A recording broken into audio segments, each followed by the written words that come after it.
Hey everybody, this is Ann. Welcome back to Reaper Pro Tips with me, your host, and disembodied voice Justin, and Squeaky Ball Kiri, who has stopped squeaking just in time. Right?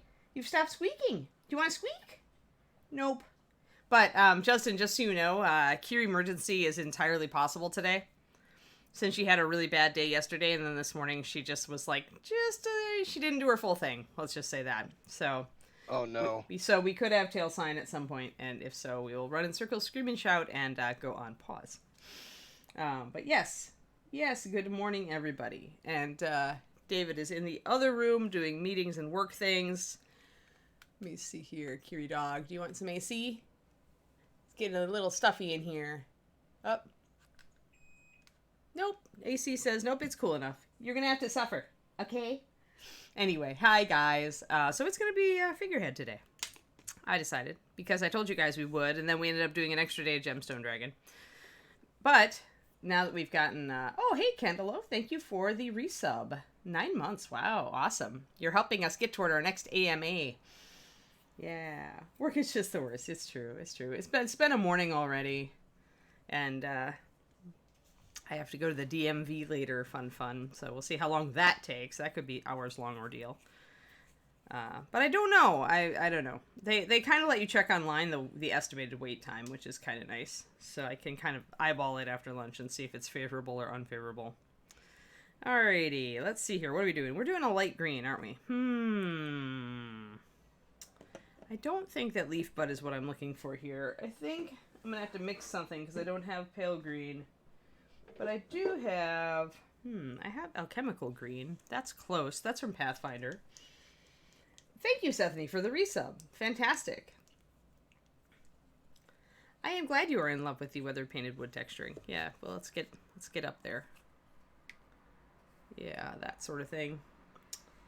Let's get in focus about where I'm going to work. There we go. Yeah, so we're getting there. We're getting there. Mostly working on one side of the figure. It is huge. I don't know, Image. I mean, I was told that California DMVs were truly horrifying, but I haven't ever been to one because it was closed for so long after I moved here. And then when, I heard, oh, you have to have an appointment, but there's nowhere on the site that tells you how to get an appointment right now. So I wonder if they're even doing appointments, if it's all just walk-in, so that, people who really are serious about it will do it, because nobody else will want to go, indoors in COVID. I have no idea. So we'll see, right? We'll see. The wait, when I checked on a Friday, because originally I was going to go on a Friday, but the wait was, over 2 hours, and so I was like, all right, no. So we'll see. We'll see today. I mean, it's the DMV. It's never going to be awesome, right? That's why I'm just like, oh, today. It just starts your day out, and you know at some point you're going to be hanging out in a line with who knows who in where, who knows where. So, I don't know. Brine Wind paint coming out, second set. Anybody hear that, Justin? Sorry. Apparently Grimm said there was a rumor that there was going to be a second set of Brine. He said Brine Wood, but I assume he meant Brine Wind paint coming out. Oh, I have no idea. Yep. I'm not privy to releases. Yeah, and I'm no longer in charge of the department. So, Grim, the people you want to ask are going to be Ed and Ron tonight. I'm going to do alchemical green with a spot of cat's eye, since I was kind of being fond of cat's eye the other day. So let's see, let's try 5 to 2 and see what that comes out. Alchemical green is the light pale green that's in the Pathfinder line. It is not as bright nor as light as greens like Moth Green or Alien Goo or Dungeon Slime. Here, I actually do have Dungeon Slime, so I can compare. So you can see there's a lot of... the Dungeon Slime would be a great highlight for Alchemical Green, and I was thinking of that when I made it. I'm putting Cat's Eye in because I actually don't want it quite so bright. I want it a little muted, and Cat's Eye has ochre in it, so it's going to mute it out. Oh, I see. The second set is past Reaper colors being released on Black Friday, and alright, cool.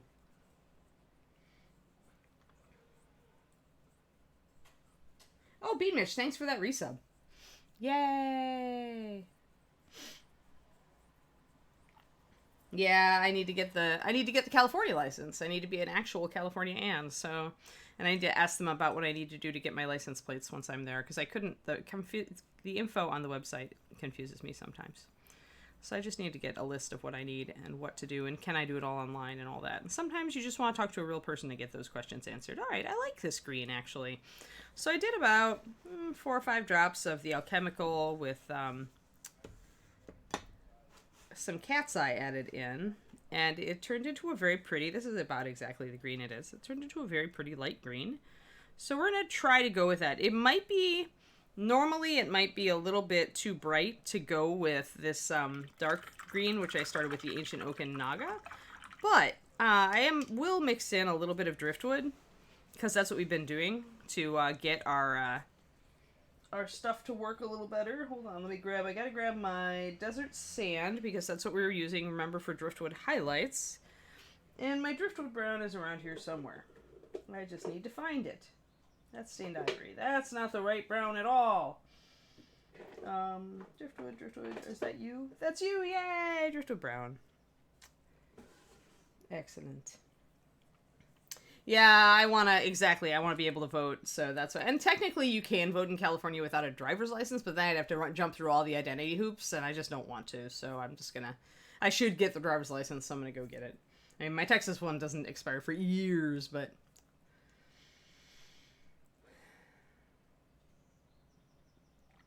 Oh, yeah. Things got too hecked out, yeah. Yeah, I mean, during ReaperCon, we always have grand ideas of what we want to get done during ReaperCon, and those grand ideas almost always go by the wayside. So there we're going to go. I'm going to mix a little bit. Yay, DMV free. Yeah, that's what I'm hoping to do, is to just get the new California one and be good for a number of years. And I just replaced my passport too, so I'm like, yeah, I have ID. But I'm going to put some driftwood down here.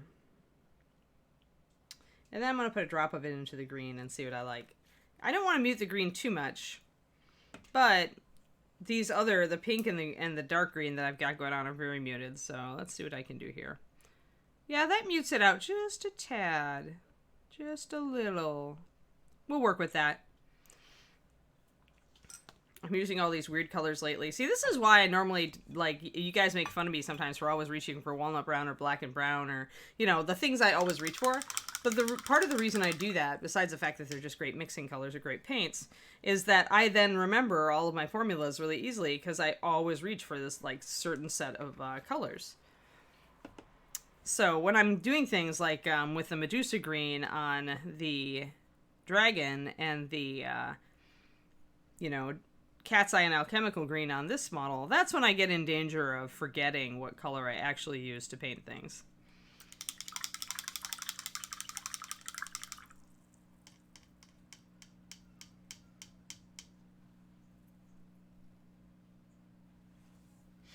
Yeah. So yeah, there you get a bunch of Black Friday paint. That's good for you guys. Then you too can forget your paint formulas, as I've just enumerated. Alright, where are my glasses? So many pairs of reading glasses now. I should order another 3 pairs. I kind of like these new ones. They're a little bigger than my old ones.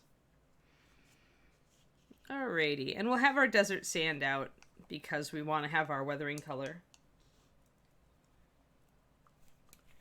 Don't worry, she'll get in focus in a second. I have to pick her up. Don't want her to be in focus when she's lying on the ground.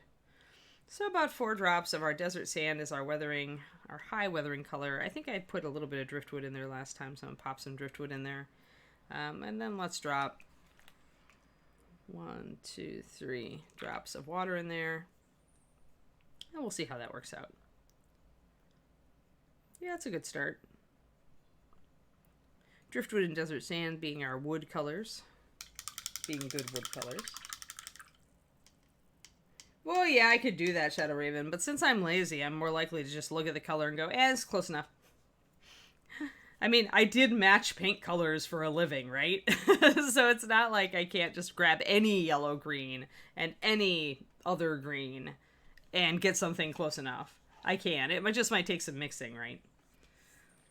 So we're going to see how this green looks. This is a very traditional color scheme. And I'm probably going to need to go a little darker just looking at it. Yeah, I think I need to go a little bit more...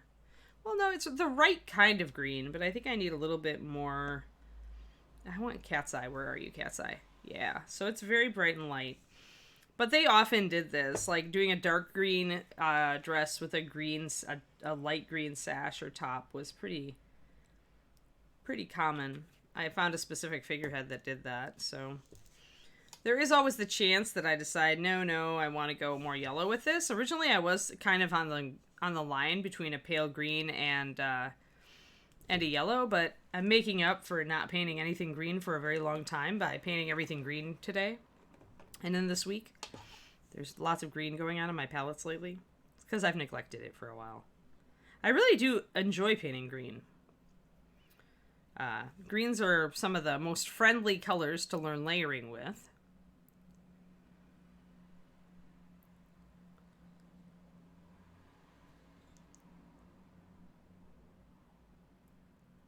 Mostly because they're just really forgiving. Like, you're usually highlighting them up with yellows, and yellows like to be transparent. They want to go transparent. So when you start with a darker medium green, and the dark greens tend to be translucent, so they make great shading colors. So generally, if you're starting to practice layering, good morning. Math emergency? Kid math emergency, oh yeah.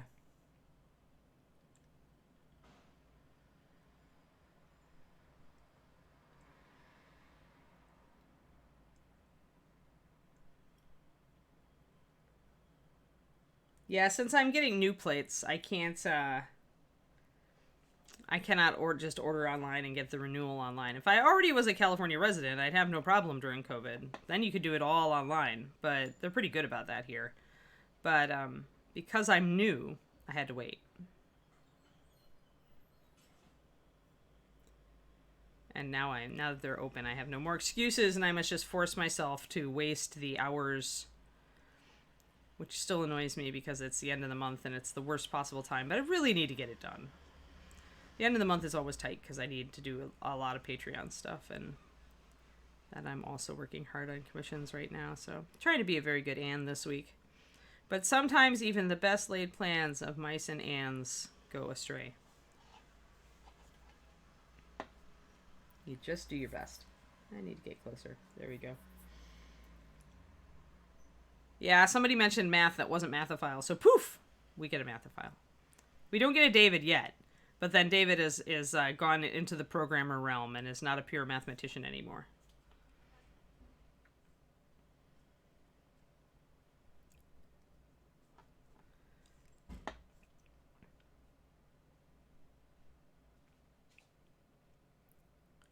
He's no longer in college where he gets to play with, just play with math for the fun of math. Whatever that is. This is neither. This is a horrible mixture, Inara, that I've created because I was seeking for a green in my mind and I did not have it. I actually decided to mix alchemical green with a bit of cat's eye green. It's about 50-50, I think, at this point. I wanted something light green, kind of like pale green, but I wanted it just a tad darker because you got to be able to highlight it up a bit. So I love spring green, but it's spring and moth are both lighter and yellower than these. And I wanted, I threw the cat's eye in there because alchemical green is a very, it's pretty much a shadow for dungeon slime. So it's very bright. And cat's eye is a little more muted. And because we're working with muted colors down here, I didn't want to go too bright with the up top. Cat's eye is a bones color. It actually does not have a triad. It's actually kind of a weird green. If I was going to shade it, I'd go with leaf green, 9011. And you could add any pale yellow to it to highlight it up, including like dungeon, or pale green, pale yellowy green, like dungeon slime. You could add dungeon slime to it to highlight it. Greens are really forgiving for triads.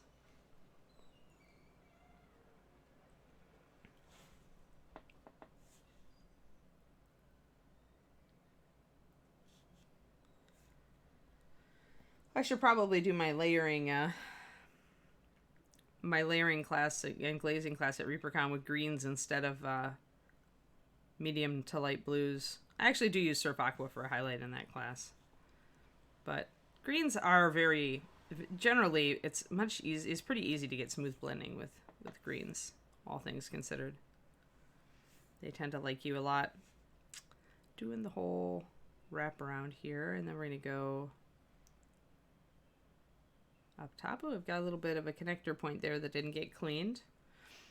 Whenever I have these 3D prints from Reaper that are like the first 3D print of the model ever, there's bound to be some faults, you know, here and there, because they don't clean them like super awesome. They clean them good enough for the show, which is still pretty good, but there can be little bits that just don't get cleaned because they're usually doing them in a hurry for Ed to go on Reaper Live. So sometimes little things like that little connector point right there, you can see it, just kind of get missed. And then of course the back of the model is going to be different when you guys get your actual production pieces, because she's going to have a, you know, 3 connection points for the ship, whereas this initial copy does not. So worry not, yours will be different. Just gonna get my color down. I am kind of happy I didn't go yellow with the shirt, because it would just be a lot of pale. It'd be hard to get dramatic shadows on it, I think, and still stay the pale color. There's another little connector point. See that little strand right there? Let me get my knife and take these little guys off. Well, at least you can buy the figurehead, though. Yeah, Grim, you are going to find several colors like that in the MSP line. And the reason is there are only so many colors you can create.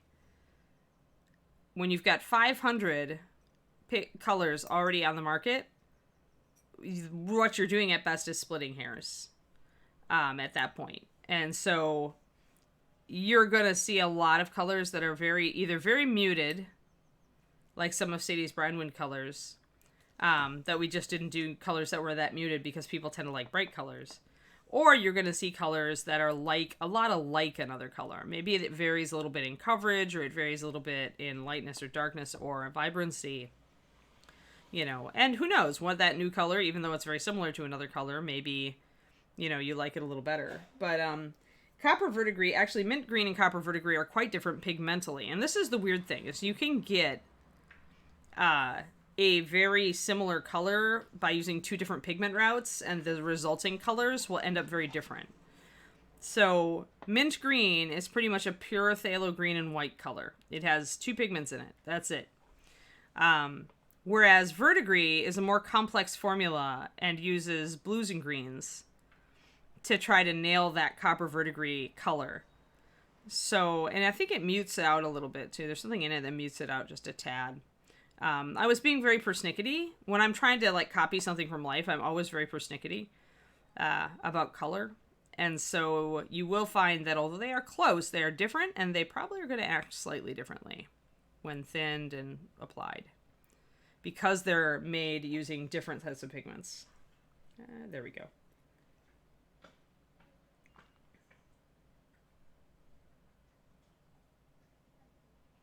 You live, Rax. That's good. Yeah, they're really, really close, Inara. I mean, it's like I said, it's usually, even if it's not a big difference in visual seeming color, it can be a difference in pigment and the way they're put together, and that will affect the way they mix. And it will also affect the way that they thin. So, yeah. But yeah, there isn't, I mean, you've got a very limited set of colors you can hit with orange browns, right? So, I mean, that's just something you're going to find when you've got so many colors. It's not like you can infinitely keep making unique colors when you're using, you know, only a small set of pigments, relatively speaking. And even if you're using, you know, a much larger set of pigments, even then you'll find crossover. There's just, you run out of things to do that are useful.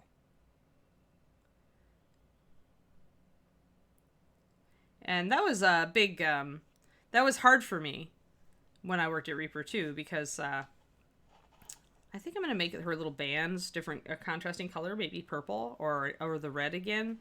And I'm going to keep the sleeve, all of the sleeve, both the poofy up part and the droppy down part. I'm going to keep this pale green, I think, because it's going to come up against the bodice here. So let's do that. If I decide I hate it later on, I can change it, but it looks like all one garment to me. But yeah, that's the great thing about making new colors. Is just like you're going to... Eventually, it'll be very hard for you to make a new color that's different from anything else. And that's why we're so overjoyed when we figure out colors that we haven't thought of that we really could use. Like when I came up with the leaf bud and the lotus and the my favorite purple orchid purple. None of those colors existed. All of them were useful. So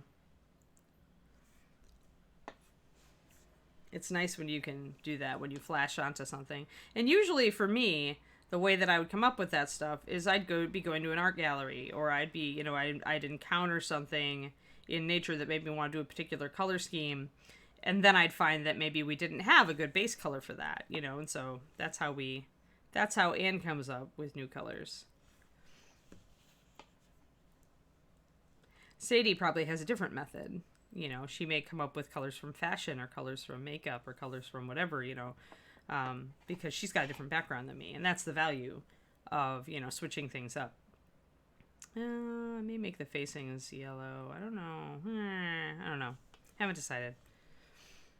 This is actually, I mean, with all the different layers of clothing, this is actually a pretty complicated model. Figureheads were not usually this elaborate, but there are exceptions. I am planning to highlight this with yellow, so I may just make those facings the same color. Or maybe I'll go dark with them. That could be good. Yeah, let's do that, because we're going to go pretty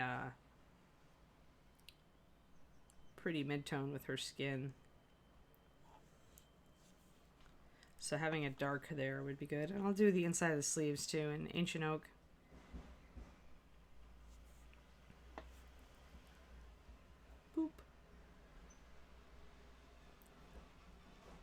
And I probably want to get my Ancient Oak now, so I can shade some stuff.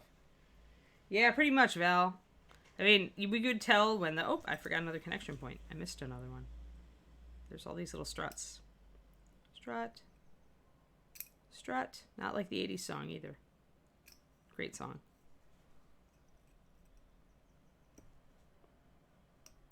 There we go. Little connector points. Get them all out. Go away. You guys are not on the production piece. Quit confusing people. There. Boop. Boop.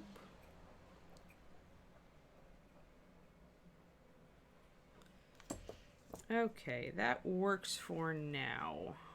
Oh, and we got another one up there. Now I'm seeing all these little struts.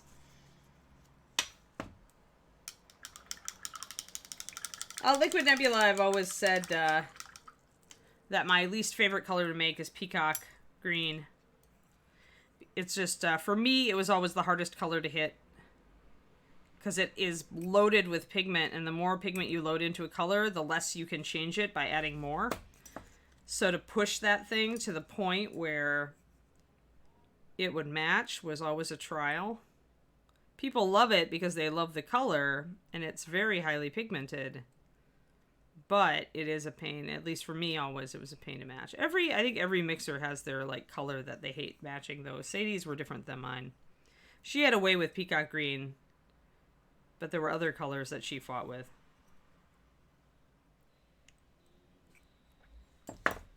There we go.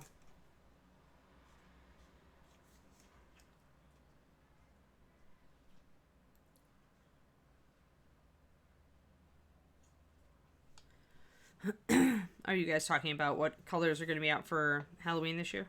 October? I mean, you'll get Breast Cancer Awareness Pink, you know. October is Breast Cancer Awareness Pink month.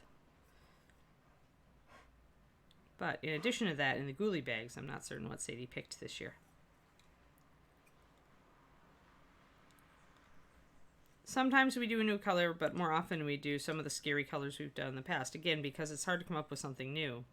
When you've done a lot of bloody reds, it's really hard to come up with a new bloody red that doesn't just look like your old bloody red. Oh, that's right. I was going to mix up some ancient oak so that I could shade this green a little bit with something complementary to the base green. Yeah, but what is jack-o'-lantern color? Think about it. What's jack-o'-lantern color? Pumpkin orange, right? So, like, you were really going to look for, like, an orange plus an orange brown. So if I were going to mix a pumpkin color, I'd grab sunrise orange and I'd add a little bit of orange brown 9201. And then you'd be perfect. You never get a rock.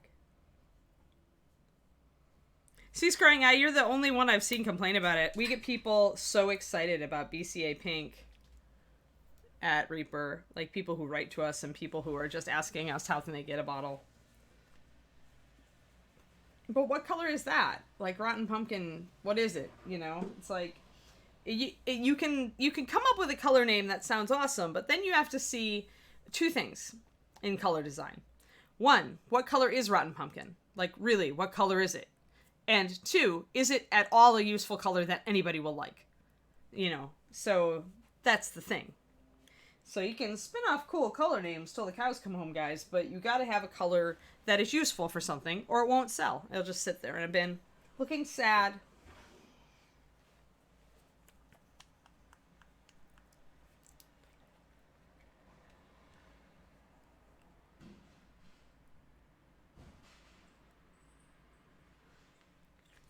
Can you get some of this ancient oak together, guys? So that we can do some shading. I think I like this pale green. It's going to be better when I highlight and shade it. Right now, I like the dark green and pink together. I need to block in the blue-black here. So that I've got some contrast and some gold. Oh, she is kind of, well, no, that's a wood grain. I can't tell if it's an edging on the sleeve or a wood grain, but I think it's wood grain. It's not solid all the way around.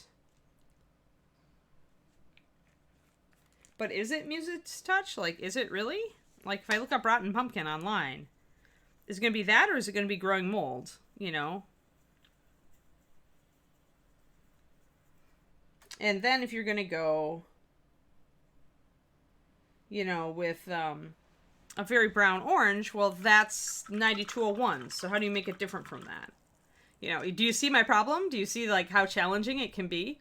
Because, you know, we've already got a bunch of orange browns and brown oranges. Not a lot, because it's not, the reason is that they don't sell. So, that's why I was making sure to promote Harvest Brown to you guys the other day. This is a very orange brown. It's very saturated, and it's got a touch of transparency to it. It's an amazing color. For shading oranges, and people just ignore it and don't like it. So, oranges in general get the short end of the stick. Nobody likes orange, it has no friends. Generally not great sellers, unless it's a pure orange, you know. Yeah, pumpkins go black. Holographic black. Don't know what you mean by that, Rax.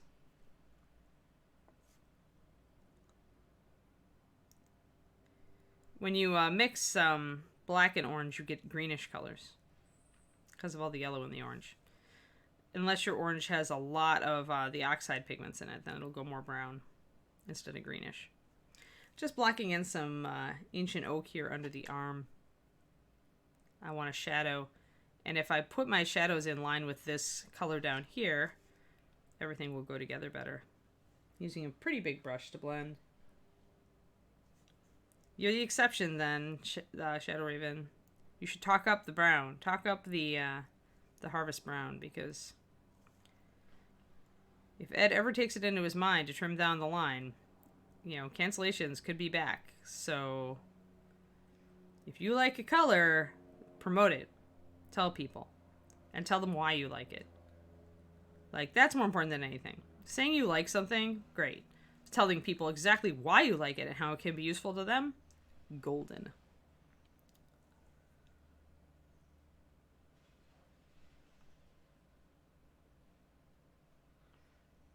That was always kind of the thing that the test. Oh yeah, I'm going to weather it, Grim.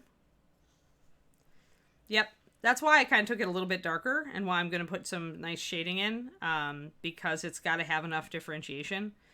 I mean, it's really going to weather up toward this, toward the sand color mostly, though I'll put some of the driftwood on it. It won't be an extreme weathering effect like the ancient oak. The ancient oak, I chose this for lower down in the model partially because I knew it was going to give me a very extreme weathering effect, and making that work here is key to having it read correctly when you get higher.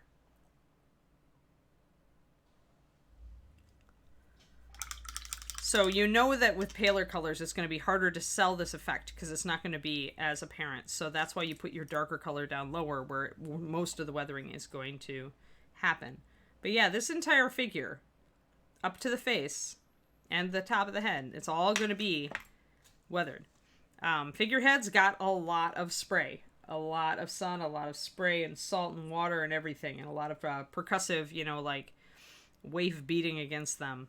They weathered straight up. Like the only parts that weren't, that the paint stuck to, is the back. So that's why I'm leaving the back covered. So often, I found a couple of examples of figureheads where they were all washed almost clean, except like toward the back where you could see the original color, which was like a dark red and stuff like that.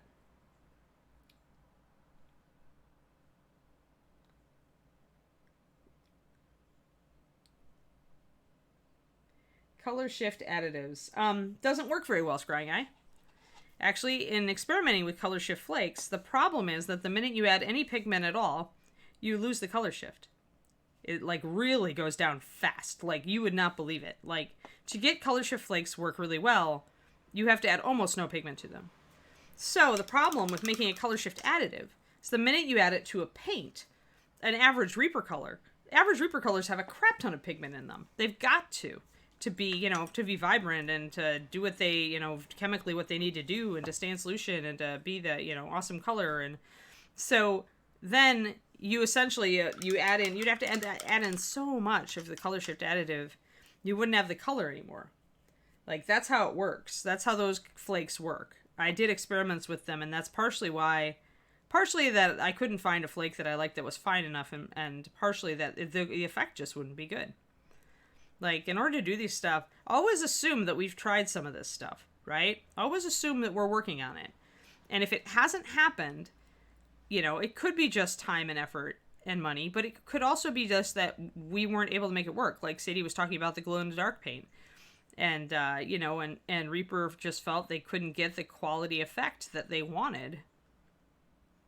And that happens. I mean, that's also why maybe you see no fluorescent paints, Things like that. Yeah, that's exactly it, Scrying Eye. You're working more with a pure color shift flake. Like, you just... Okay, so pigment is opaque.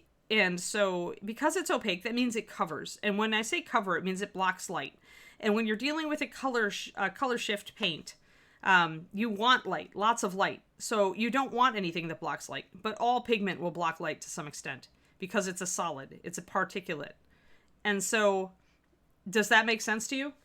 Like, that's the base science behind it all.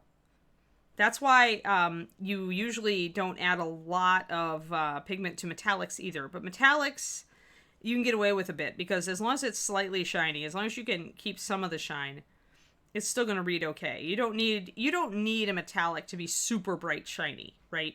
But with color shift, you have to have the equivalent of super bright shiny because that's how you get the effect.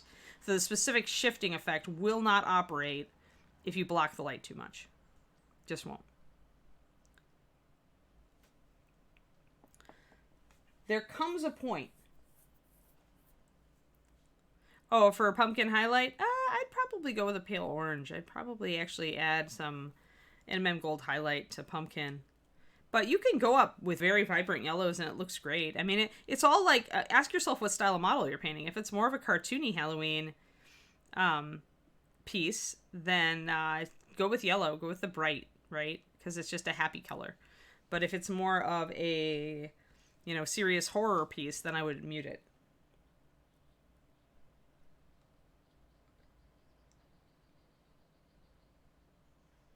Yeah, I find a dark base for color shift.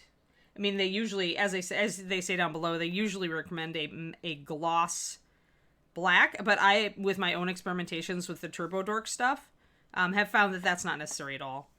That black gloss thing, not necessary. I worked with just dark colors in general when I was playing with mine. I bought them specifically to test them out, and they were just fine. Very, very pretty over dark colors in general. They didn't even have to go black with it. But the darker you go, the more vibrant of an effect you can get, right? So, okay, so now I'm bringing in some Ancient Oak. I'm just doing some quick wet blends to get these, wet blends and some layering to get these shadows in. Which means mostly I'm just brushing my base coat over the streaks of Ancient Oak I'm doing.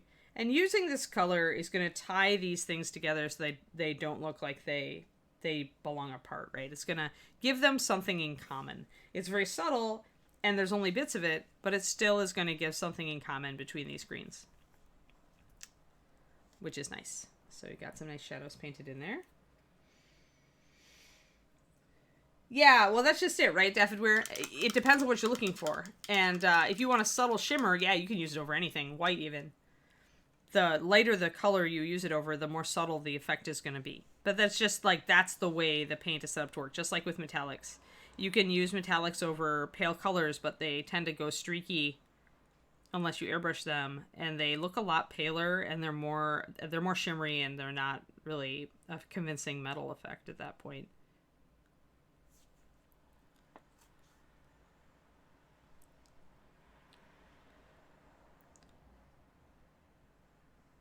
Often when people are like, hey, why don't you make X? It's like a matter of it just not being possible. Like, there are limits on our superpowers. There are limits to what you can do with paint just because of the way paint acts and physically acts. And the way the pigments act and what they are. Apart from chemistry, just simple physics. Like the light thing. I'm going to darken up the back. The Ancient Oak makes a very nice shadow. See this beautiful kind of muted dark green shadow that I'm getting when I'm mixing these colors? You always will be surprised because Ancient Oak looks so gray and so black and so dark. But when you mix it with a vibrant green, you can get some gorgeous greens with it. Just absolutely lovely. Yeah, I'm painting it. It's the meta, right? I'm going meta with it. Meta painting. Painting a figure to look like a painted figure. Now, if she was painting a figure, then we could go true meta with the infinite mirror.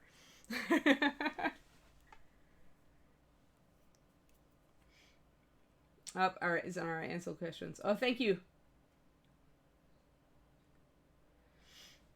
Thanks for answering, Lange Wheel. Wow, that's a lot of word. Lang, your name is Lang. Hello, welcome. Sorry I missed your question. I'm glad that the chat got you. I'm trying to juggle a whole bunch of stuff at this point.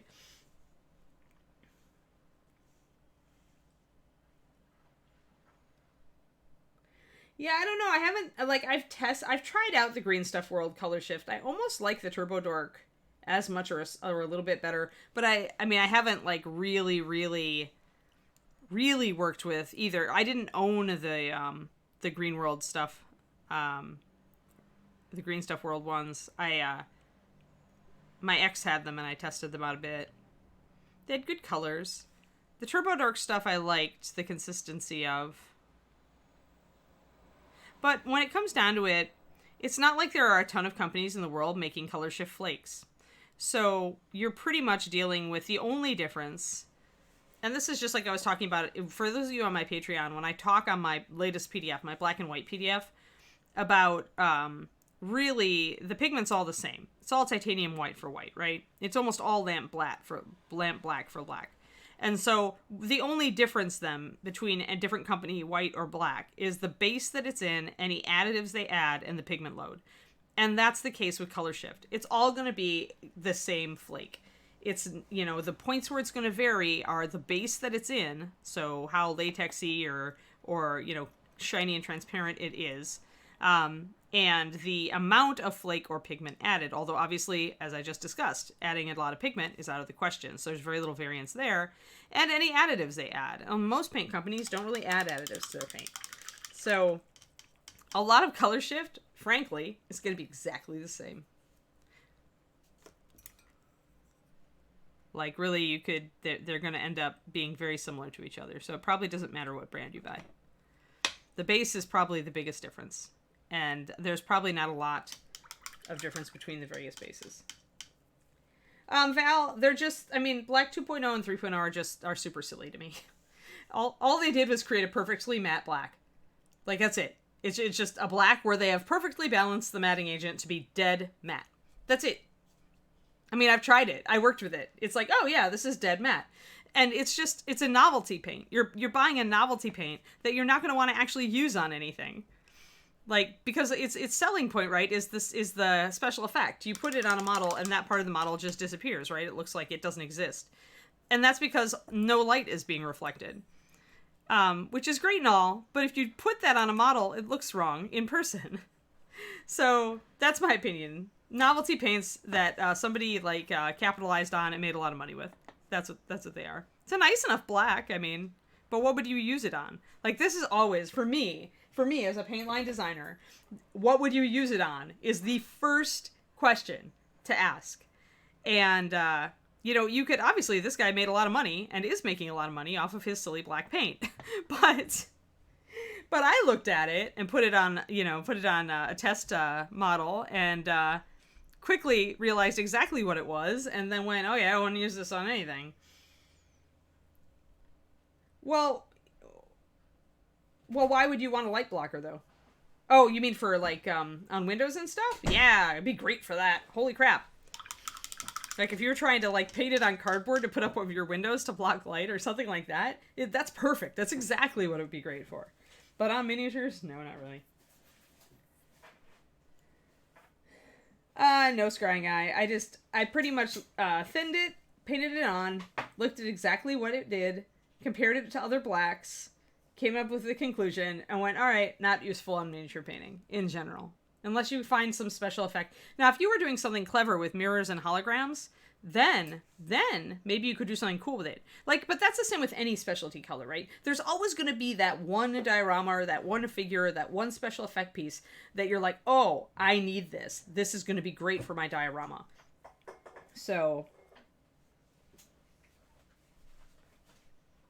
when you light items, you want to block stray light from... I don't know if it works that way, Val. I don't know if I'm understanding what you're saying.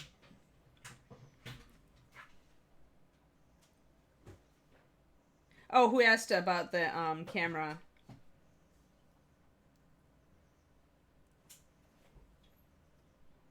Yeah, oh, that's... Okay, Mystic brings up an excellent point. The best color shift paints are going to be in lacquer. They're going to be solvents. They're not going to be acrylics, because even the acrylic resin itself blocks light. So that's why they're better when they're actually in lacquers, in like a solvent base, because there's nothing there to block the light.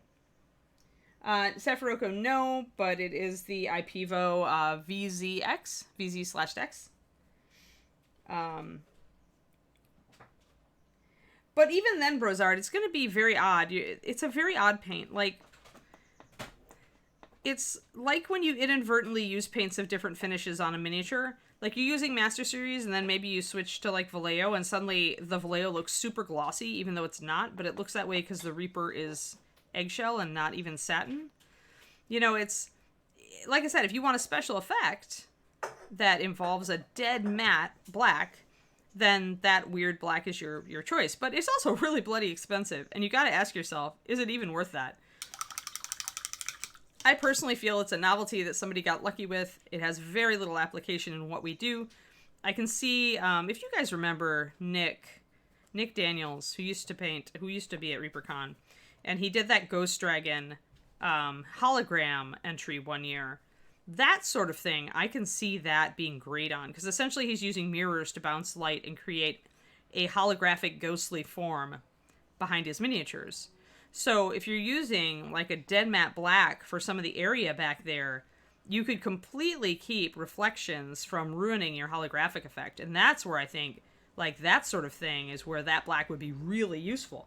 But so few people do that sort of, like, interesting shadow box dynamic bounce light thing. It's just so much work.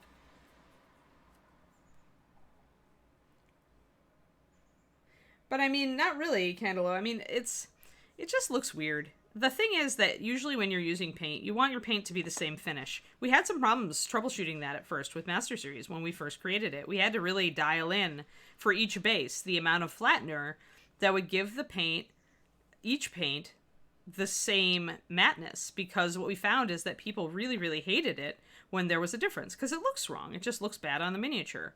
So I'm really dubious about the Black 2.0 and 3.0s actually being useful. You might think that you'll like them, but when you put them on there, you might find out different. I would not be surprised at all. Remember, Reaper uses like 12 or 14 different bases easily. So, you know, we had to do a lot of experimentation because people were so unhappy when the paint wasn't the same level of matte or shiny across colors. So we nailed it eventually, and that's now a key part of our formulas. It's especially interesting when you start mixing bases. But, so I'm getting in some shadows back here, guys.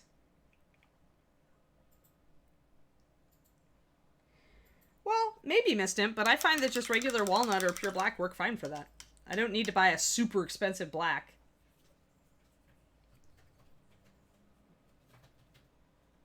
Well, no, you're not weird. That's what people do, Val, but you shouldn't need to do that. And there are consequences to you doing that, right? Because dull coat, you're risking a little bit of fuzzing if your environment is bad. But really what you risk there is be aware that dull coat will sometimes dim your highlights. If you're using really thinned, like white paint, what I found, because I used to use a ton of dull coat, a ton. And I went away from using it eventually when I started, you know, formulating Reaper, and Reaper had good adhesion. But dull coat, really, I found that I always had to go back and reapply my highest highlights after I dull coated.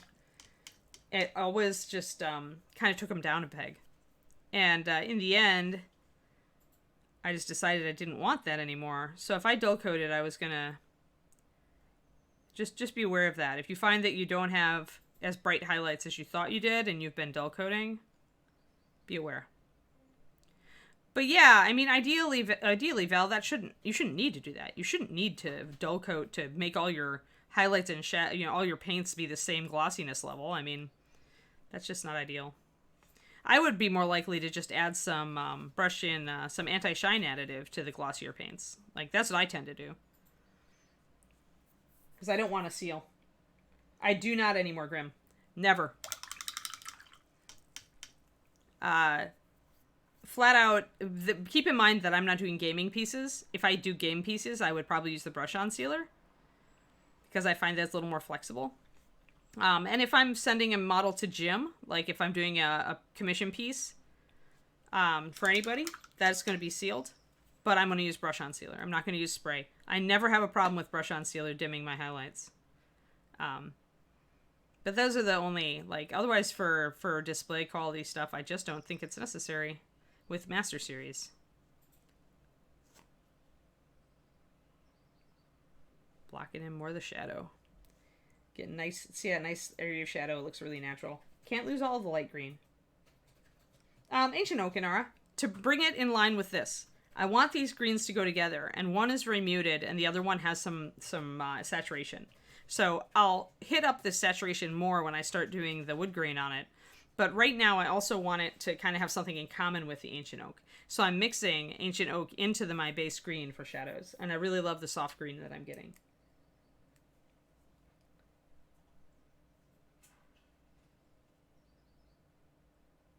What was that, Hyper Bunny? Oh, is it? Really? Chum Red is glossy, so we were going for... I didn't know that it was a Blood Effects paint. Yeah, I mean, and that's the problem with Reaper doing any sort of special effects paint like that, unless we very much advertise that that is what we are going for, that people don't understand and they're very unhappy with it because they don't expect it. If you like the color, Bunny, and you know, if you really like the color and you're just disappointed it's a little shiny, get some of the anti-shine additive, 9215. It's an additive based on the stuff that we actually matte our paint with, and it'll drop the gloss out of that. Just use a tiny bit though, tiny little bit, not even a full drop. Like, unless you got like 12 drops of paint, then drop a full drop of the anti-shine additive into it, but be very, very careful.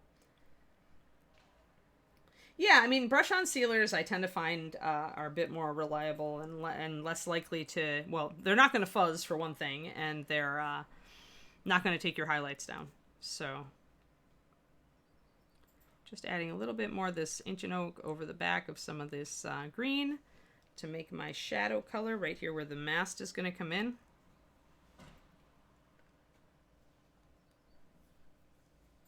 Yeah, I mean, gaming models are different. But then you're also not looking for a top-level paint job on gaming models, usually. You know, it's all... When I talk about my stuff, you know, I'm mostly painting stuff that's pretty high-end. If I have a gaming model, I'll seal it, but usually with brush-on. I just don't... I don't reach for the dull coat anymore. The only time I've used dull coat recently is actually as primer. I used my dull coat to prime my Tracer Overwatch statue because that's what I'm using as a base to paint over that base paint. Because I knew I needed something to give me a little better ground to work with there, and dull coat has enough tooth to be used as a primer. But then I'm using it as my first layer before I even put paint down, so that's like the antithesis of what dull coat is actually used for.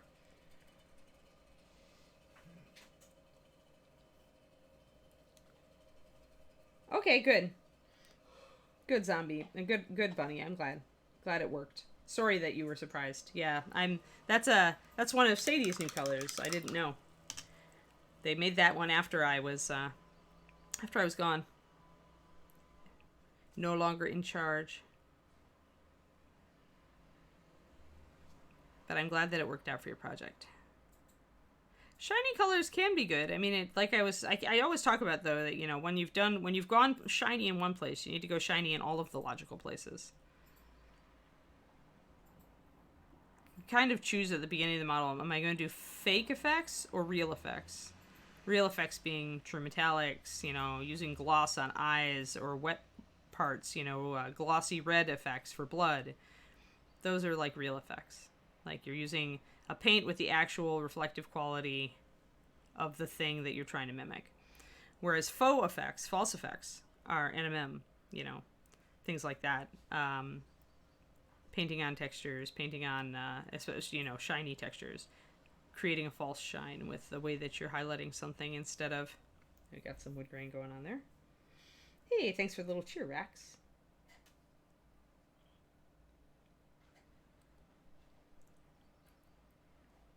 Yeah, sadly... Hold on. It's Reaper, there's no blood in it. Oh, Image, you guys haven't heard the blood story? What? You guys haven't heard you have heard the blood story. Alright, I'm gonna tell the blood story again. Yes, we already tried it. Well, we didn't actually put blood in the paint, I swear. But when I was making our original blood colors triad, 91, 33, 34, 35. Clotted red, bloodstained red, and carnage red.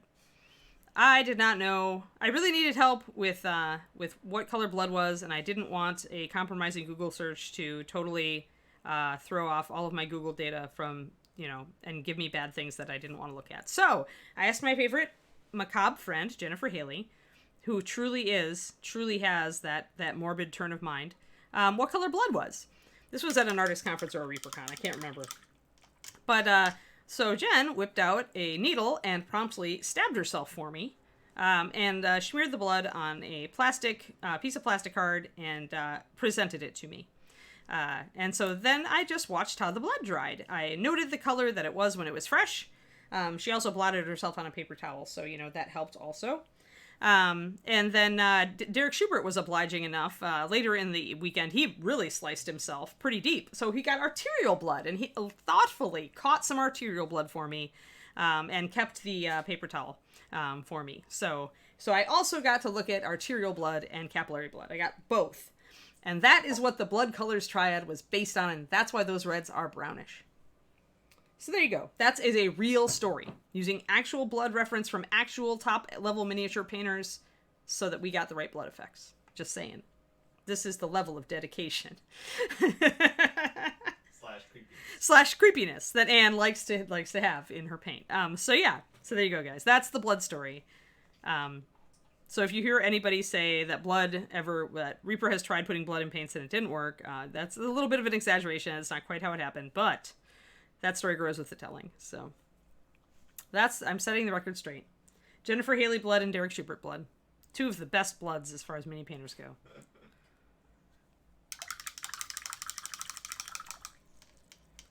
Yeah, well, Coops, that's Jen. That's my buddy Jen. That's the way Jennifer is. You need a blood reference? We can do that. This is the woman who had, a calendar of antiquated Victorian torture devices in her kitchen at one time. Seriously. And then I think she had another calendar of things you really don't want to see in jars. Seriously, Jen has macabre tastes. She really does.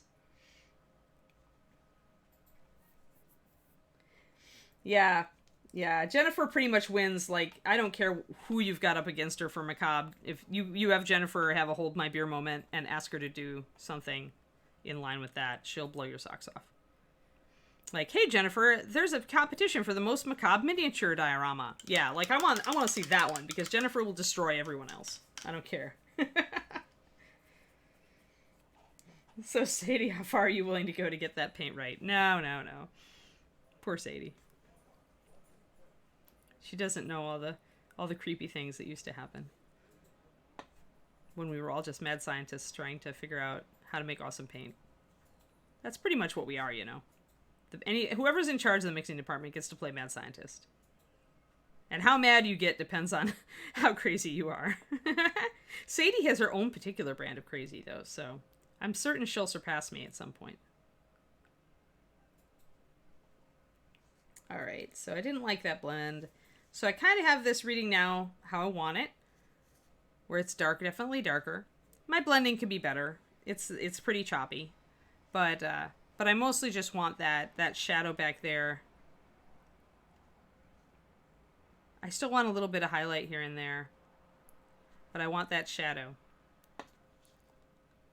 and I want it to make sense. Luckily, this is where greens are great, because greens are very, they're translucent. I can just brush one over the other and generally get a nice, more or less blended effect. I can always go back in if I want to go hardcore with it.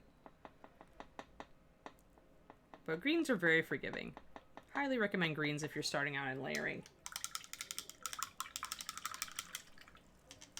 Well, I mean, it's also, being worn off by water, so...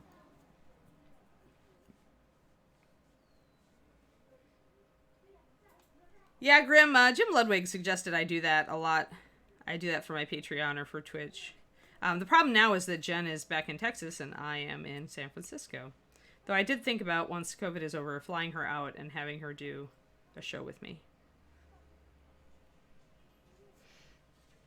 So we'll see. We'll see.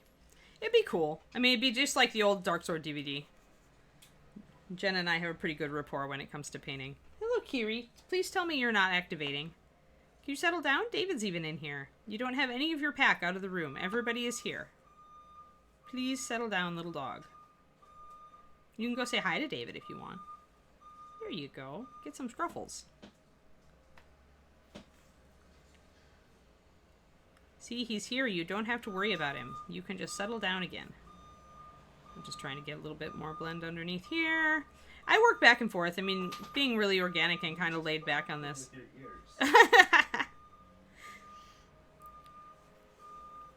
All right, so now I want to highlight. Let's time to get some highlight going on here. Still wants out.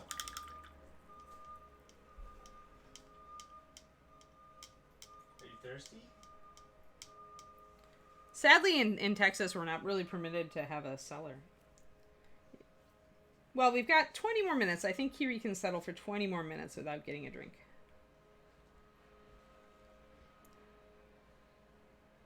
Well, actually, I'm thinking it'd have to be brownish, right? Inara, have you looked at Purple Rust from Secret Weapon? It's probably close. Maybe you might have to add a little bit more reddish tone to it. I don't know. I think it is pretty reddish, but it's a really good brownish, purplish red. It's a lovely color just in general. I might try that if you're looking for a purpley dried blood color to work with. Let's see here. All right, I want... What color should we use? Well, I want to go up with a yellow. Let me see what I got. I think I put back all my weird yellows, ones I don't normally use. But we're trying to screw Anne up and make her use colors that like she doesn't normally use, aren't we? So let me dig out my lemon yellow.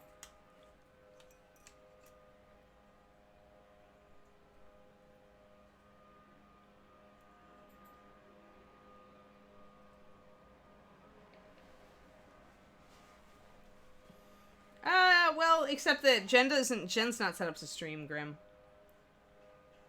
Cheeseburger, thank you for the sub resub. Let's see here. Where is my yellow? Yellow, yellow, yellow, yellow. Bag of yellows. There they are. Bag of yellows. Successfully retrieved. Where is my lemon yellow or something similar? Let's see here. Nope, canary is not what we're looking for. Golden glow might work. I thought I had lemon in here. Nope, that's clear. What are you? There, lemon yellow. It just had a black cap. It threw me off. So the difference here... Okay, so if you're looking at yellows to highlight things with, guys, you always want to look at the difference. So this is golden glow. Alright, so we have 3 yellows here. Let's see if I can get them to read correctly on screen. Yes and no. Yeah, yes and no. Let's see if I can put my hand on the screen to get it there. Alright, so this is lemon yellow, 9009. It's very green. Do you see how it looks more greenish and less orangish? This is what I would use to highlight any green. If I was using a yellow to highlight green, I would choose lemon yellow because it's not at all orangey. Clear yellow would work also, but it's very saturated, so it would give a very saturated highlight. And then, between these, we have NMM Gold Highlight, one of my faves, and we have Golden Glow. So, both of these have a lot of white in them. But this one is slightly darker. See, more brown? The NMM Gold Highlight is just a tad more brown. So that's why this makes a great highlight for NMM Golds and other brown colors, because it's got ochre in it, and so it's a great brown highlighter if you want to get golden highlight for your brown. And finally, Golden Glow is actually a little bit orangey compared. So it's going to go, here, you can really see it if we put these two together. See? More orange. So this one, Golden Glow, is good for highlighting oranges. That's how you make your decisions on what yellow to use if you're trying to go in line with the pigment.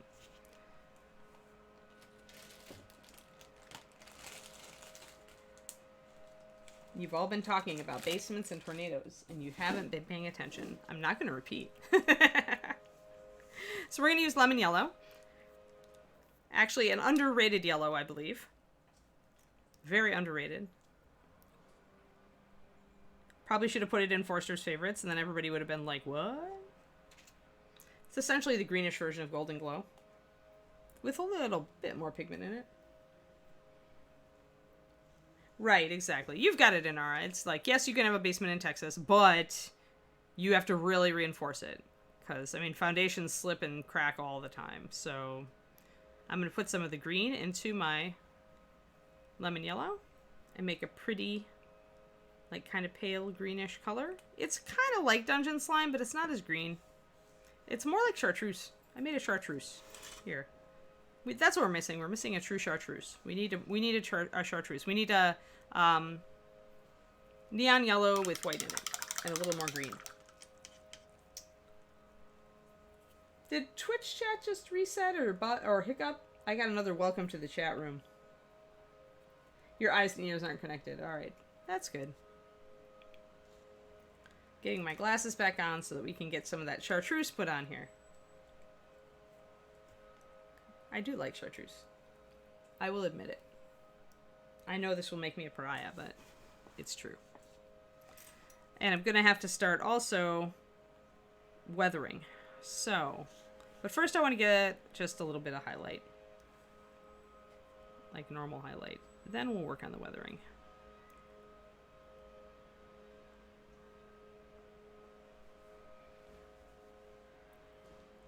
Remember that when you're highlighting and doing streaks on things like this, where it's wood, right, painted wood, you can go with some texture. Here, let me see if I can get close.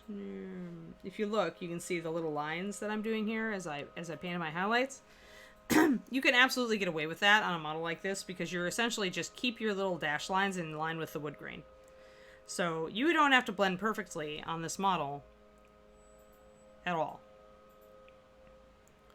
As long as you continue, you always have your brushstrokes in line with the wood grain. So if you leave brushstrokes, it just looks like the wood grain is causing a texture defect. All right, so this is pretty strong.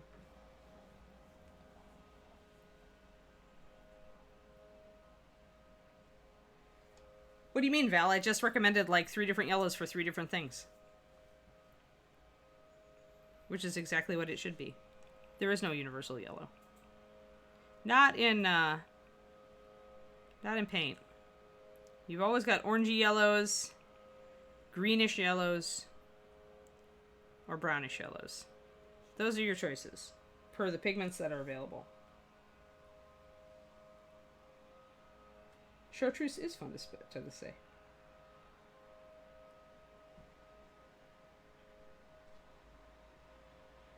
Yeah, they would, Rex, exactly. That's why I'm going with this bright green.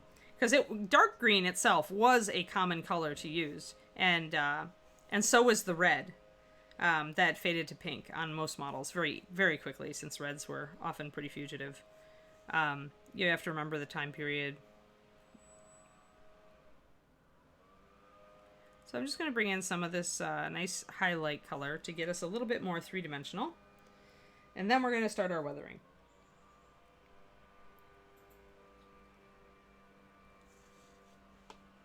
If you're planning to paint green, Val, you should get lemon. Or highlight green, I should say.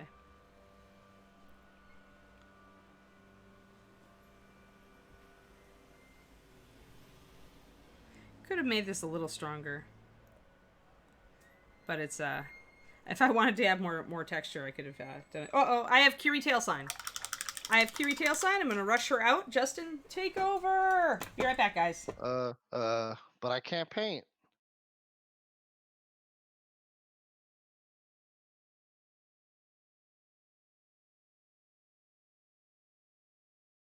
How's everyone doing?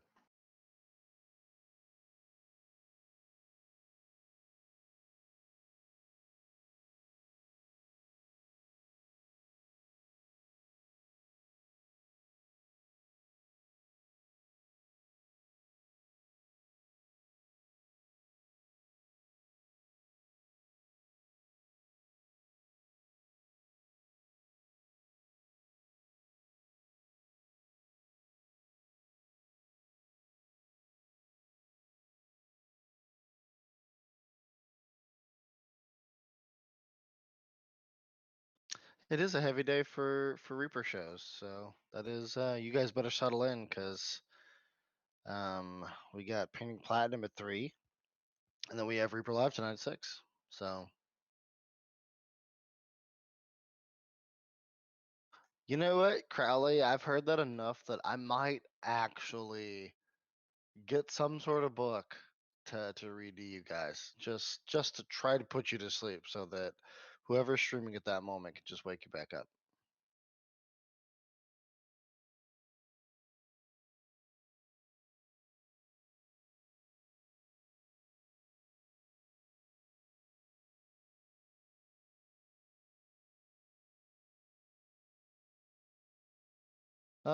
Nothing. I don't think so, Graham. I think just ask whatever you guys want to ask. I don't have anything in mind that you guys can use necessarily.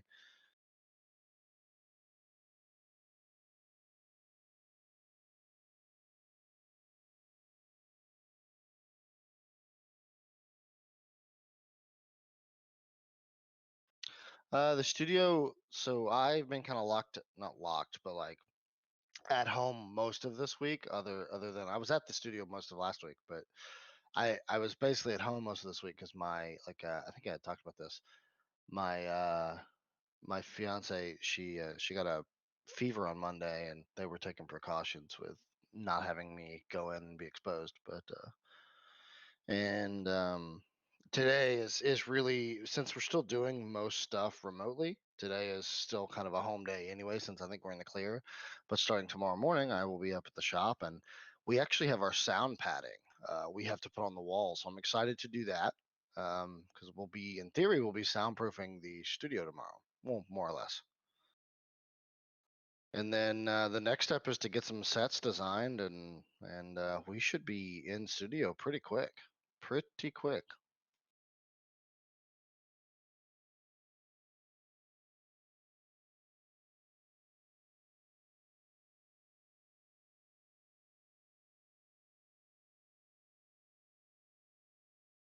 I've actually received a request for that Shadow Raven a handful of times from Planer and various other people. I'm doing great, Twisted, and so is she. She's feeling fine. She's good now. It was sinus, I think at most sinus infection type stuff.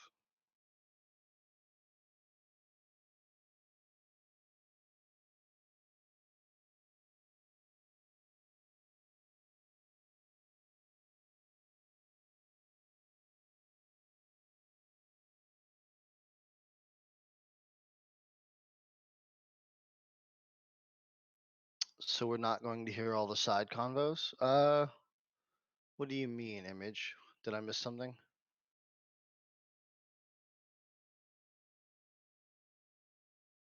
Oh, you mean, I'm sorry, you're talking about with the soundproofing. Well, the side convos that we heard during the con were actually, interestingly enough, that was actually the people moderating all of the Zoom meetings. So that were not meetings, but the Zoom classes. So basically, everything you guys were hearing in the background wasn't just idle chatter. It was typically, it was, if you listen closely, in some of those cases, it's literally content from classes. Um, but you know, that's it's it's kind of the best we had at the moment. I wasn't super happy with it, but that's, you know, we're improving upon that now. So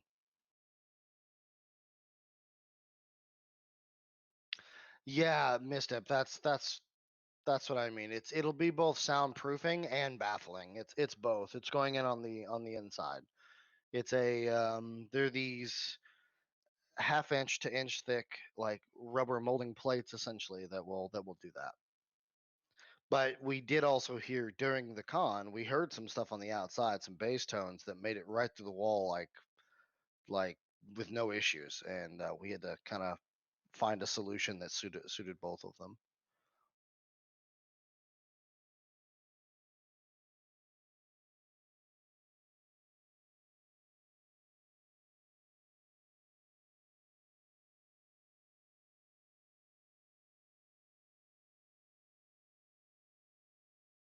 Thanks, Mike Styles. I appreciate it. It took a lot of time, effort, and planning. I'm still, in all honesty, I'm still kind of bouncing back from it.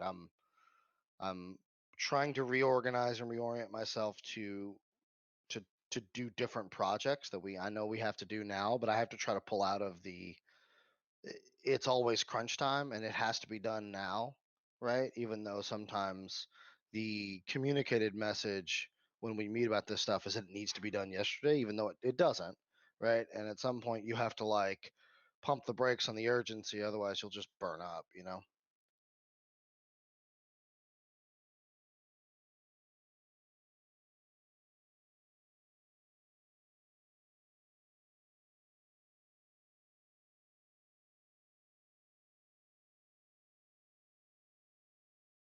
Exactly. Yeah. Firefighter mode.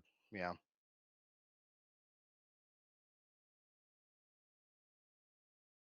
I appreciate that, Coos. I appreciate that. The planning for ReaperCon 2021, as far as we know, the real life, or I'm sorry, the real life con, the in person con, the face to face, I think as it is known today, the face to face con is still, you know, we plan on actually having it, as well as doing some sort of simulcast streaming for it. Now, as to what that will include, that minutia is still being worked on because we kind of go back and forth on stuff. I think that we all Squeak! have different Good ideas of what girl! we think it should look like. Squeak your girl! Squeak it! So Squeak it! Interrupt Justin! Good girl! Kiri says, thank you, everybody, for allowing the interruption. is Kiri doing all right? Kiri is, yes, we're emptier now, and we're squeaking our ball happily. So, Perfect. yes. Good deal. Oh, dear. Excellent, good. Just checking up on chat a little bit. Oh, good. Lots of love for Justin on ReaperCon. That's what we like to see. Oh no, my glasses are over by David. One moment, says Anne, embarrassed. Yes, happy pupper, exactly.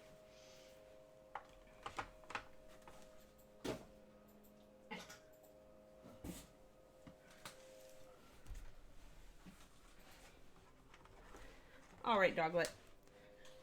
All right, we got another 15 minutes, so let's just try to get... Yeah, squeaky, squeak, squeak. That's Kiri, the happy Kiri in the morning. When I say it's time to stream, Kiri, then I get squeak, squeak, squeak, squeak, squeak. Because she's cute. Actually, let me go and even mix up some lighter yellow, and then we're going to go and weather the paint off this thing. But I do at least want to start with a basic level of the actual usual shading and highlighting. Probably took my green a little bit transparent.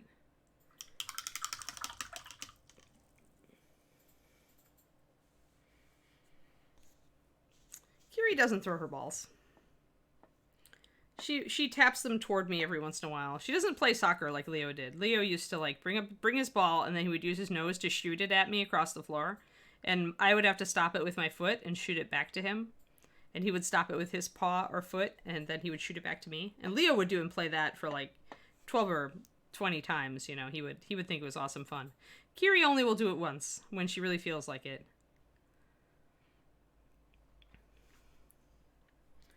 Alright. What's she here? Now we're getting into a light color thing, so I think I need some more light color behind this so that you guys can see it. Taking the paint off by putting more paint on. Yes, exactly. That's exactly what we need to do. So, Driftwood Brown, my old friend. Hello, Driftwood, my old friend. Gotta think about now. Water, at what angle? This is kind of a sideways. It's mostly gonna hit here, here, here, here. I think it's gonna be more here. That's way too thick. I do want it to suggest some texture, but with this bottom layer with the driftwood, I really want it more to be like a faded effect, as if the paint is really gotten like kind of worn off, and not as much of the green speckle. And if I have to, that's better.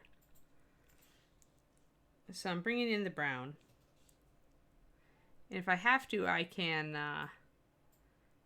kind of blend it in with some of my green.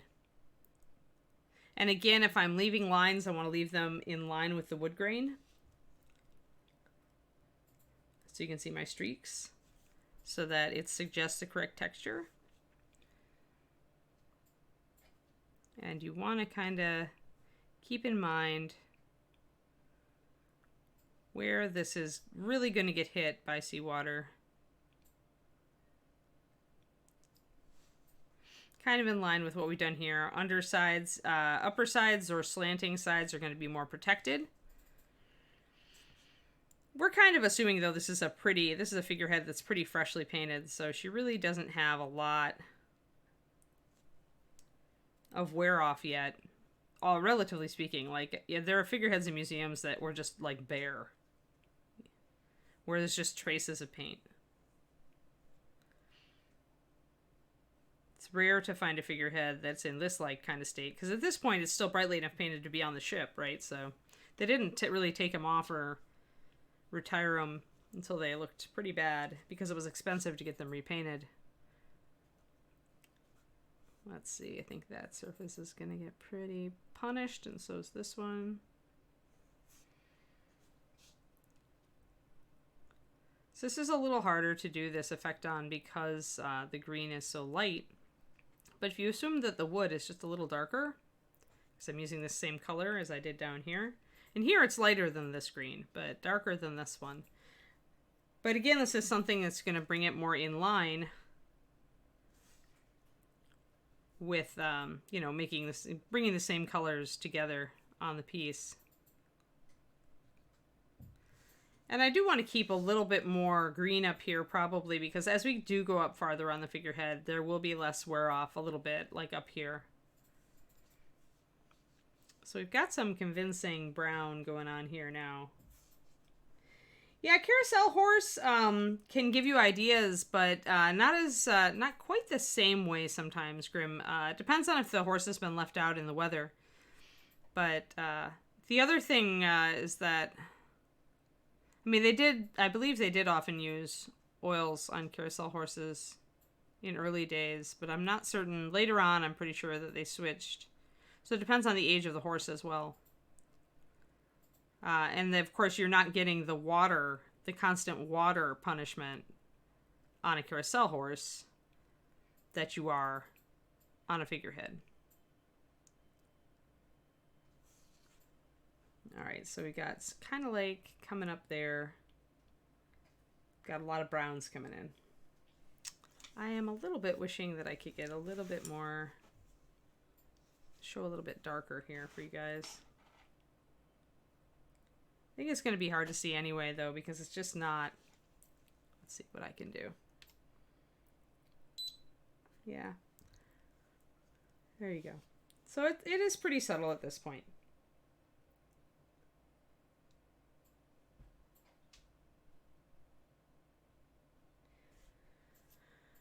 So really, when you're looking for ideas on weathering things, if you can at all, find examples on the actual thing, like of the actual thing that you're going to be painting.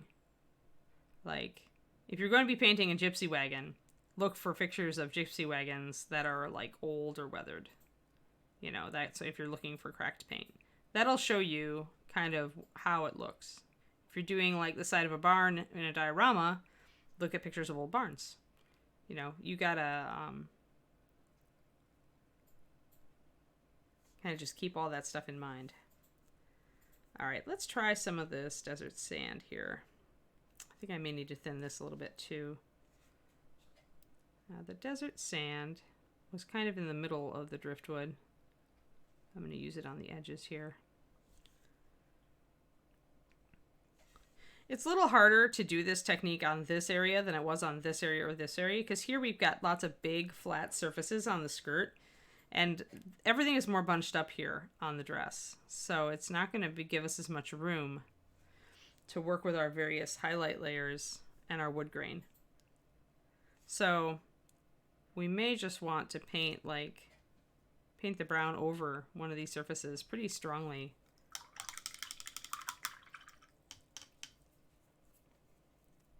And cover up a lot of the green so that we have more room to suggest our wood effects. And if you do that, keep it in line where most of the weathering is happening down below. So if I'm going to do this here, I'm going to do it right here, since we have the majority of our weathering going on this thrust forward leg. Think logically about weathering.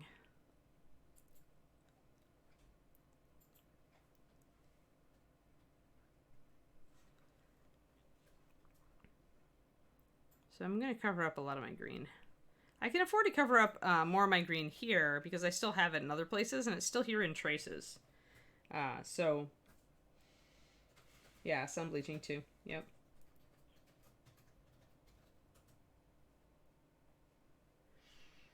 Yeah, that's why even though this figurehead would be mounted like this, you know, facing the ground technically, she's getting a lot of weathering here. It's sun, it's sea, it's salt, it's all the things.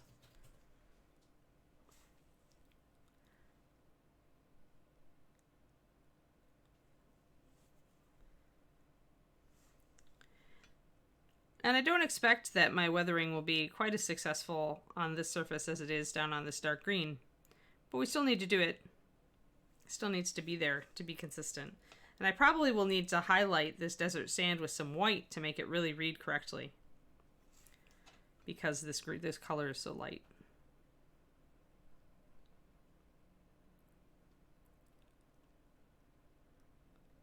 Paint is going to stick in cracks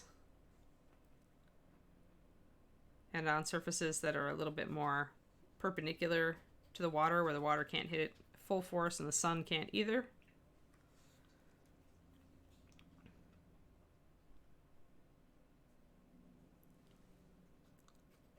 We'll do it that way. And then I'm going to get some of an off-white, maybe some bleached linen. Sounds right. Bleached linen added into some desert sand so we can bring this brown wood up a little bit more.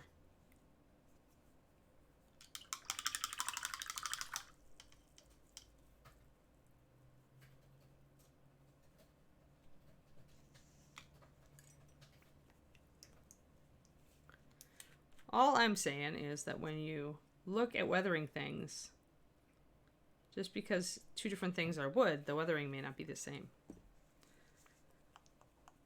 Try to always find examples where you can extrapolate, even if it's a small section. Like a lot of what I'm doing here, because it's very rare to find a ship's figurehead in good condition, and most of the ones you find online, pictures have been repainted or restored. Just working off of a couple of different photos that I found that showed me like really weathering patterns where I could extrapolate things that made sense with the environment. Where did I put my water? There it is. That's valuable. Sometimes you don't find a whole example. I mean, okay, you almost never find an entire example that you can work from. Like I stole the colors on this figurehead from one figurehead, and I stole the weathering on the skirt from another figurehead, and I stole the darkening toward the rear from yet another figurehead. So, you know, keeping the real paint on the back side of the dress and what color it looked, you know. There we go. So we've got some desert sand plus bleached linen to make another color in our driftwood series here. So we're going to raise the highlight up just a bit on the pulled the brown wood, just because this all the colors are reading so light, it needs a little more contrast. So even though we didn't take that up as high down here, it will make it look better up in this area to do so. And leaving a little bit of green staining here and there, like a little bit of your green kind of showing through your brown, is a good idea, because a lot of oil colors did stain, or you just get minute, like a glaze of it left toward the end. So let's see. So we've got kind of like a lot of brown there.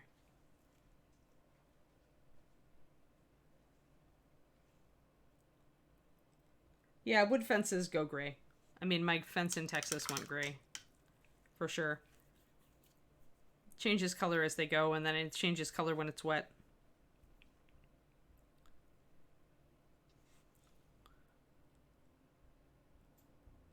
Alright, so now I want to hit this edge with this desert sand, and then I'm going to hit it up here. Kind of try to make it keep some of the wood grain here. I'm probably going to come back with brown to get in some of these cracks, but we'll see. Might keep the green. Might do some kind of doing like that.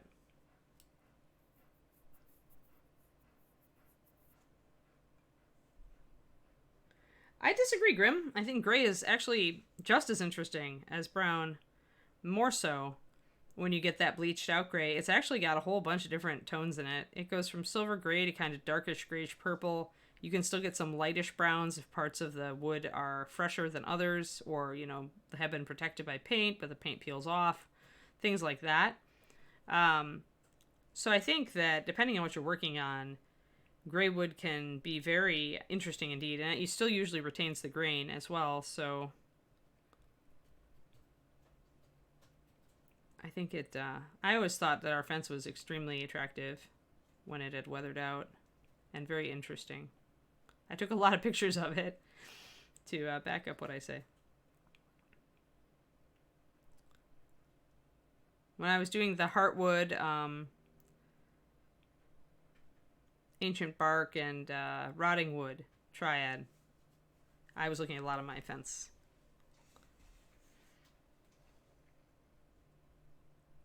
And that triad has orangey color, green color, and purple color all in the same triad. Because that's the way it can run. Just getting some of this highlights in here. See how I'm speckling? How some of it keeps the original kind of driftwood, and I'm doing patches of the lighter color with the desert sand. Now I'm going to come back in with my desert sand and bleached linen. Yeah, it has character. Yeah, no figureheads then, right, MCC?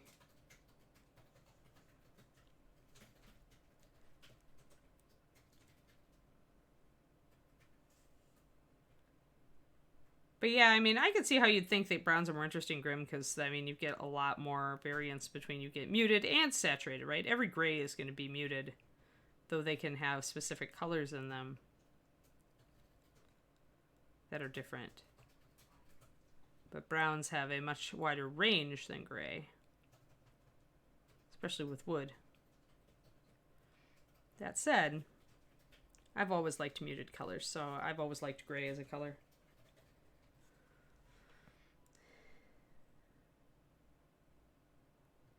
So now I'm just putting little touches of this really bleached out wood color. See now? Now it's reading correctly. Sometimes you have to go through, okay, often with miniature painting, you go through an ugly stage before you get to the real stage. And when you're doing weathering effects, this is especially true.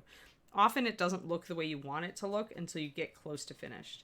Now I think this is reading correctly and in line with what the rest of it is looking like. I'm going to continue because there are some more things I want to do on this.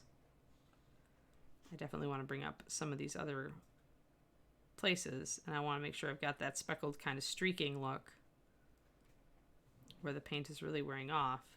That's where the micro detail comes in, like this. When I do these little up and downs, that's like paint creeping along, being worn off in line with the grain of the wood, or being trapped according to the grain of the wood. You need that. You need that kind of effect.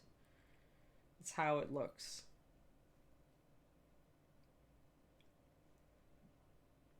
Yeah, you could do a really great... I mean, it really depends, right? If it's an old, rotting ghost ship, pirate ship, I would say gray with patches of glowing stuff would be neat. I mean, depends on what kind of pirate ship you're going to do. Depends on how fresh your pirate ship is, or how ghostly.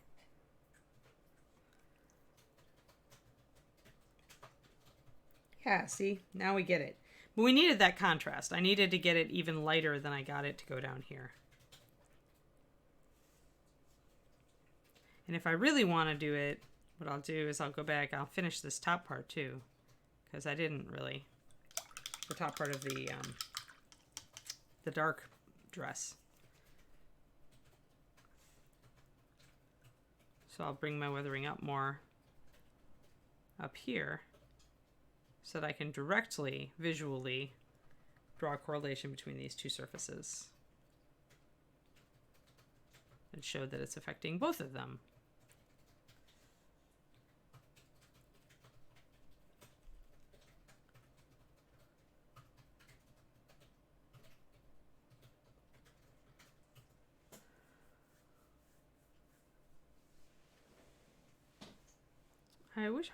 I hope Reaper doesn't go glow in the dark with the pirate ship. It's a pirate ship. It's not necessarily a ghost ship. I mean, I guess you could just prime it if you don't want it to glow.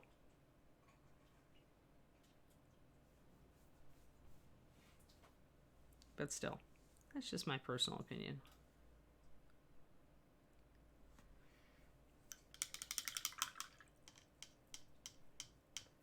Almost certainly not going to happen? Good. I think it should be left up to the painter.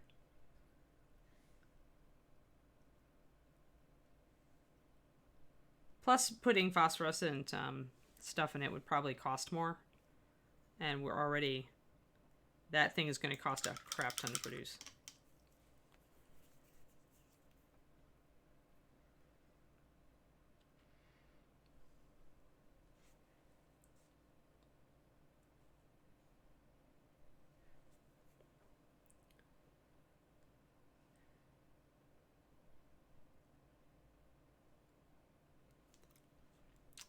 Ed is, you know, You know, it could happen. Sometimes decisions are made at Reaper just because at the last minute somebody's like, no, really, seriously, I think this needs to be glow in the dark. And everybody else is like, well, you know, all right.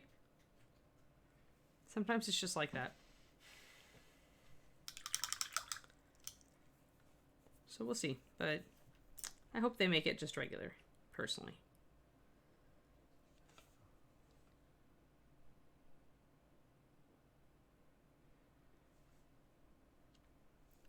So just bringing up some of this texture and wood. I went a lot more subtle on the wood here than I am up here, because I have to work harder to make it look more off up here because of the color. So choosing a light color is definitely not like the best option. Yeah, it would be. Now, it would be so expensive, guys, to do glow in the dark. I know you all say you want one, but we'd have to raise the price for that version, I'm pretty sure. It's already going to be very expensive to produce, trust us.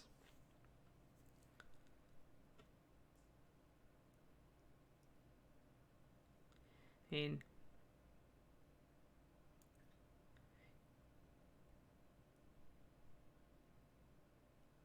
I'm sure they priced it out to see, because it's a cool idea.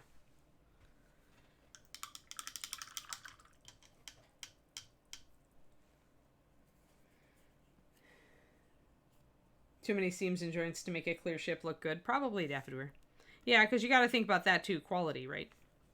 Everybody, it's just like different paints. You think that this is a cool idea until you actually do it and you realize that didn't do very well. It's kind of like those, what we were talking about earlier with making a color shift medium and how it wouldn't work. It just wouldn't look good just because of the way it works. And that's likewise with the clear stuff, because when you get a very complicated model with many different parts, then the clear doesn't look so good because you've got all those joins and you know, just kind of things that shouldn't be there. You can't make the whole ship just, you know, clear.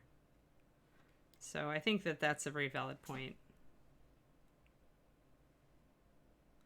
There are limits to what you can do and have it look good.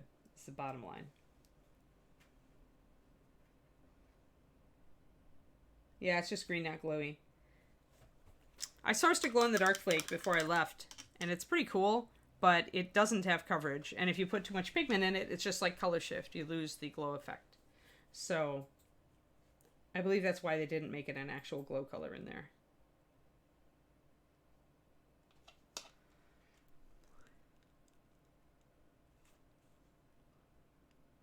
Sometimes, even though you want to do something, it's just not the right time or the right tech.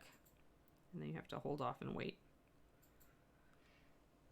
Alright, so taking that over, doing that. This is looking better. Should bring it all up together probably. This is where you start working organically. You've got, you know, if you're really good at this point, what you probably should do is stop and like really build out this whole area. Like you've got your weathering colors open. You need to mix up your red and your you've got your ancient oak here already. You know, you could stop and just like really build out this whole lower area and get it looking right. That's the ideal way to do this at this point. I can still bring in some weathering over here, and I'm going to do it with less weathering as it goes toward the back, because I'm going to say this is fairly freshly painted, and so the water hasn't washed off a lot back here. You can see I've only bleached it out a little bit going toward the back on the sides here. So I'm not going to go too crazy on the sides. I'm going to be relying more on regular highlights. I'm going to put a little bit of weathering in, but mostly just my brown.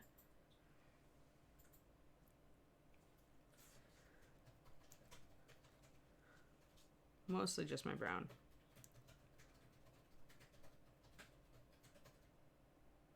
So again, I'm going to go for a certain effect, right?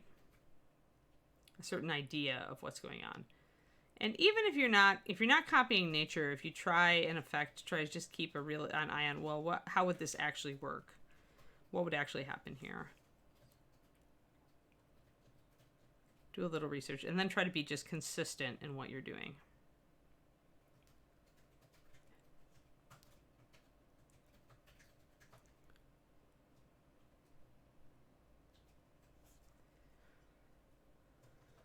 but when you have a chance to do research.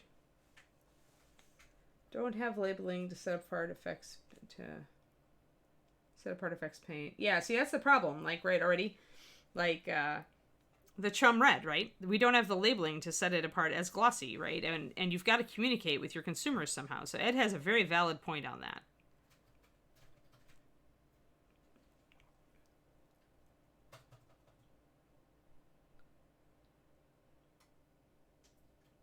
Luminous Green is canceled. That's why it has no number.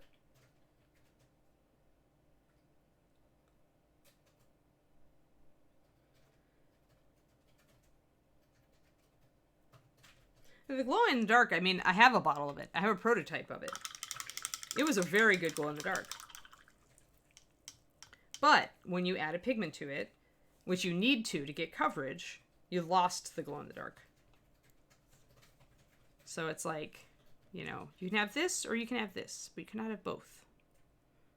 And I think that was part of it too. But yeah, we have so many paints that I made to, this is where we have a problem. We probably had a seam here that didn't translate. Hold on. I've got wood coming from two directions, guys. We got to fix this. This is bad. See? You got wood grain going that way and that way. That means we probably need to put a seam in here. So I'm just going to arbitrarily paint one on where the figurehead just comes together. And I'm going to carry it right up this line right there, because there is a wood grain line there, and there's a very strong line down below here that I can continue. So that'll make it look like there's a seam in the wood there. Two pieces of wood.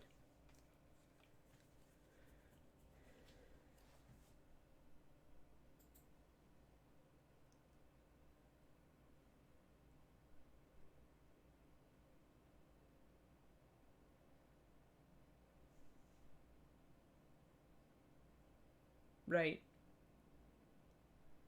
Yeah, they're very, very little pigment. Very little pigment racks. And all the glow-in-the-dark pigment is green. I wonder if I still have a picture of the original that we were working with. Hold on, guys. Let me see. We're past time, but I'm going to go and glance real quick through my photos as I paint this. All photos. It was going to be way back.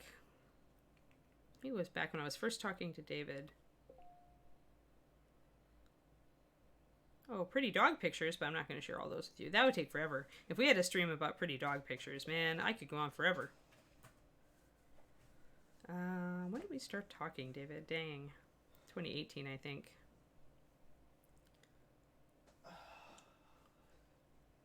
Yeah, well, I'll go look for it later, guys, and see. 2017 was my first ReaperCon. Yeah, so that was when we met, but I didn't start this. I remember sending you a picture of this. And it must have been 2018. But, yeah, I don't want to sit and play with it too long. Oh, there's Soldier. It should be around here somewhere, but I don't want to sit and find it. So I have a picture of it, guys, where I did a prototype bottle and then I put it back in the paint stacks in the dark inside a bin of other paints, and it like lit up the other paints around it. It was pretty awesome.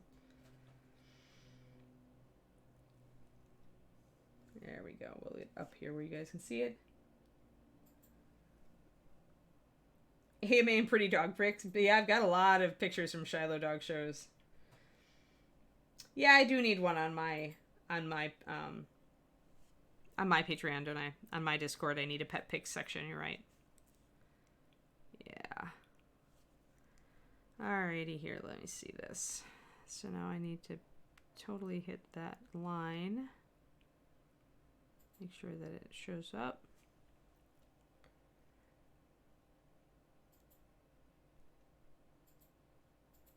Yeah, there's a lot of stuff that people wish they had, but they just don't realize it's not practical or it's not really, like, possible in the format we're used to using. And then, you know, I kind of look at it with well, glow-in-the-dark paint would be cool and all, but you'd only use it for a couple of things. Like, it's one of those novelties, right? Which have limited usage. So, yeah, there's a market for novelty paint, for sure, but I just so much more prefer being useful. That's just me. We've been Facebook friends since June 2018. June 2018. Yeah, it's because I wasn't watching Facebook very much. I think I missed your friend request.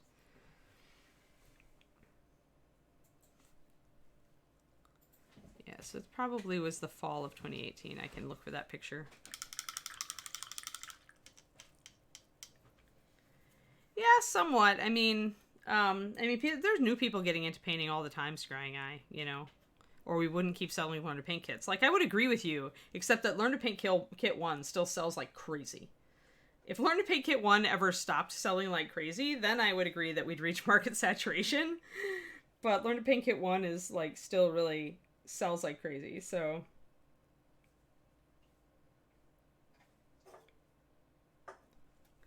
Alrighty, I think that's about where we're gonna end, guys, because we're about 20 after, more than 20 after.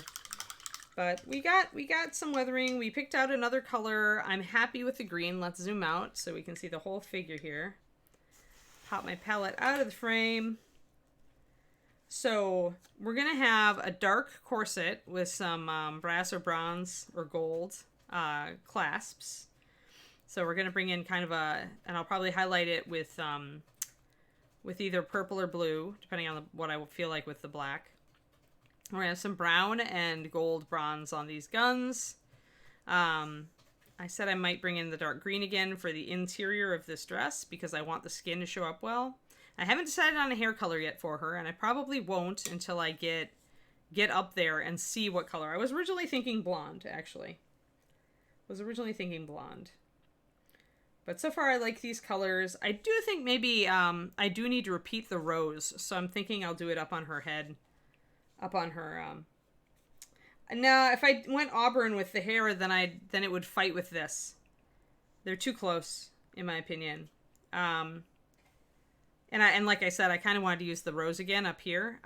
When you've got a vibrant and intense color like this that really pulls the eye. I mean, it doesn't so much from the front, so I'm safe, right? But it's still really warm. So then I want to repeat it somewhere up here, so that I have the eye travel around. So that's the color theory part of the choices here.